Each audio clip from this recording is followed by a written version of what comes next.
ask for us by name. Hospice Alliance.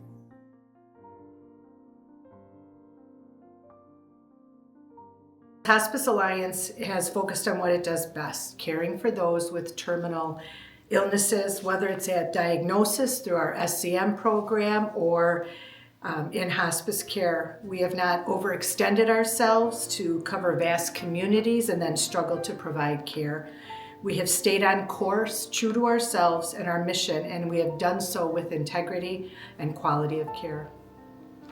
The mission is just that, making our patients comfortable, end-of-life care. You know, we have the hospice house, which is a definite good thing that people look at, because if it gets to the point where you can't care for your loved ones, we have opportunity for 8 beds at our hospice house, and where you're well taken care of every minute of every day. We are unique because we are a local community-based non-for-profit hospice organization. I also feel and believe that our care that we provide is centered around our patients and our families, and that really extends out into our community.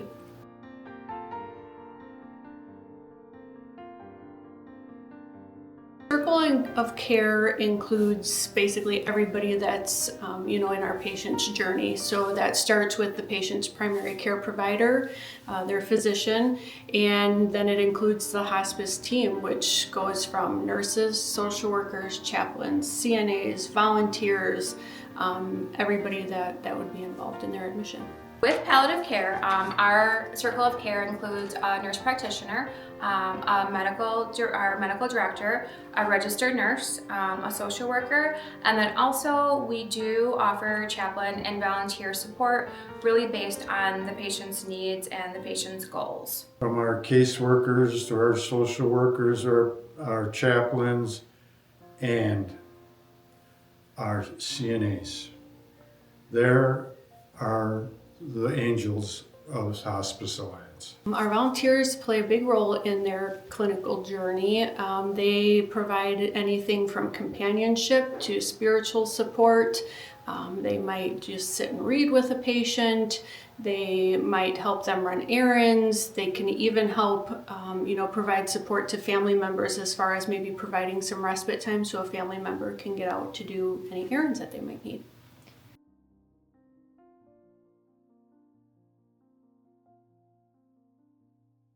We've assisted family as they struggle with difficult decisions relating to their loved ones, whether it's about their care or helping them come to terms with the impending loss of their loved one. But mostly, we provide comfort, peace, and dignity to their loved one, and that in turn provides peace and comfort to them.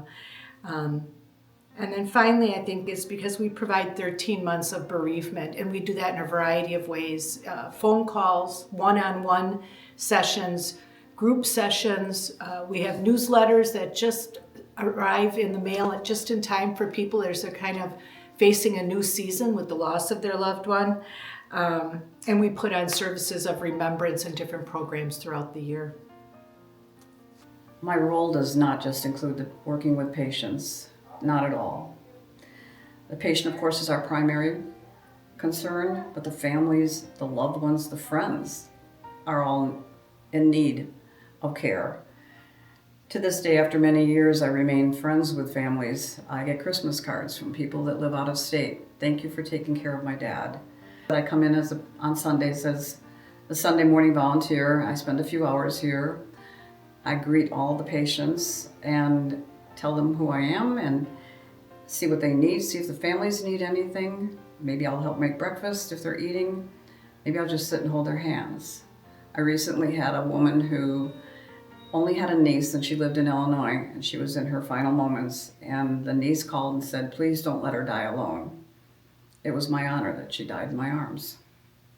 I do a special thing for my patients. I give them agates and have the patient hold on to them. And we pray over them, and I have them put their love and soul into those stones. And I put them in a bag, and then sometimes before they pass away, I give them to the family, or after they've passed, I give them to the family. And I've had those stones up on the altar at a funeral. And I remember coming to a funeral, and the 8 children in line that I was going to meet, the daughter said, "This is the guy with the agates," and they all pulled one out and held it in her hand. And we were lucky in my family, it doesn't sound like lucky, but we were, that our family Christmas happened the weekend before Frank died.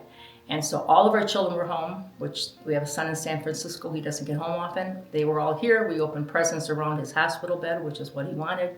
And they all left on Sunday and Monday, and he passed away on Thursday. So that's my favorite story, that we were able to, as a family, to honor him and to be with him in his final days. And we would not have been able to do that if not for Hospice Alliance. I have never, in all my years of doing this, had anyone say that we called you way too soon. But I have had many, many people say, "I wish we would have called you sooner."